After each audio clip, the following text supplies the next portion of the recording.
What if I told you that right now, someone close to you is planning to lie to you today? And here's the scary part. You probably won't even notice. Most people get lied to 200 times every single day without knowing it. But what if you could flip the script? What if you could become like a human lie detector and catch every single lie before you get fooled? Here's what nobody tells you about lying. It's not just about catching bad people.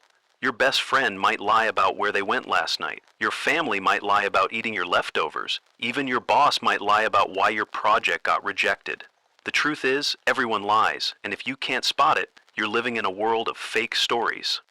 But here's the good news. Secret agents and detectives have been using hidden tricks to catch liars for years, and today I'm going to teach you their most powerful secrets. By the end of this video, you'll know exactly when someone is lying to you, even before they finish talking. Let's start with the magic question trick. Most people ask terrible questions that make lying super easy, like asking, "Did you have fun last night?" That's way too simple to lie about. But here's what smart detectives do instead. They ask questions that make liars sweat. Instead of, "Did you go out last night?" try this. "What made you stay out so late last night?" See the difference? You're not asking if they went out, you're assuming they did and stayed late. Now they have to either tell the truth or make up a whole story. And making up stories is where liars always mess up. But wait, there's a twist coming that'll blow your mind. This next trick is called the 5-second rule, and it's like having superpowers. When you ask someone a question, watch them like a hawk for exactly 5 seconds. Not 6, not 4, exactly 5 seconds. Why? Because that's when their brain is fighting the hardest. After 5 seconds, they've had time to think of a good lie. But in those first 5 seconds, their body tells the truth, even when their mouth doesn't. Look for these signs. They touch their face, look away, pause too long, or their voice gets weird. One sign means nothing. But if you see 2 or more signs in those 5 seconds, boom, you've caught them. And here's the crazy part. This works even on people who think they're good liars. But the next trick is even more powerful. This one's called the baseline trick, and it's what FBI agents use. Before you ask any tricky questions, watch how the person acts normally. Notice their voice, how they sit, how they move their hands. This is their normal mode. Once you know how they act when they're relaxed, you can spot when something changes. If someone who usually looks you in the eye suddenly stares at the floor, that's a red flag.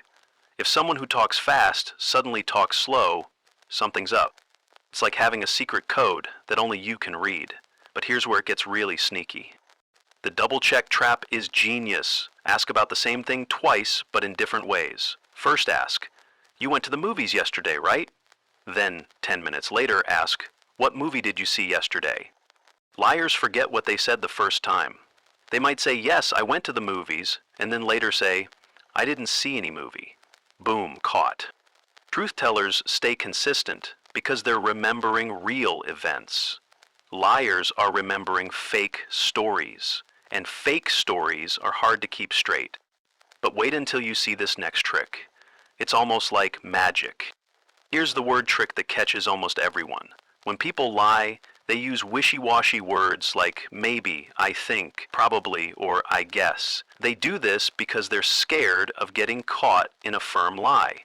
Instead of saying, "I was at home," they say, "I think I was probably at home." See how weak that sounds? They're giving themselves an escape route.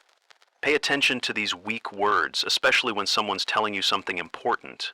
If they can't say it with confidence, maybe they're not telling the truth.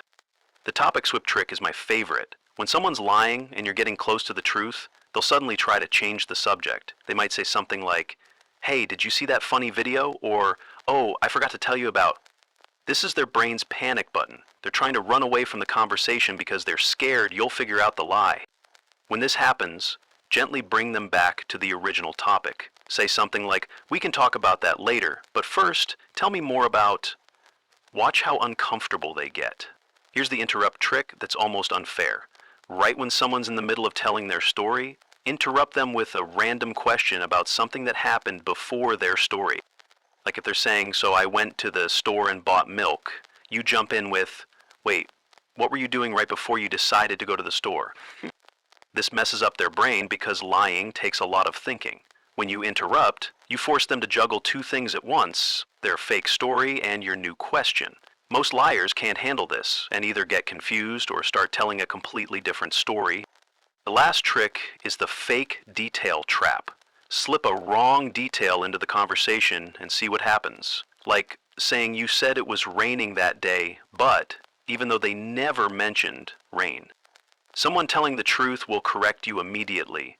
No, it wasn't raining. But liars often go along with your fake detail because they're afraid that correcting you will make their whole story fall apart. There you have it, 7 powerful ways to catch anyone in a lie. Remember, combine these tricks with your gut feeling. If something feels off, it probably is. Try these out and let me know in the comments which one worked best for you. And if this video helped you catch someone in a lie, smash that like button and subscribe for more secrets like this. See you next time.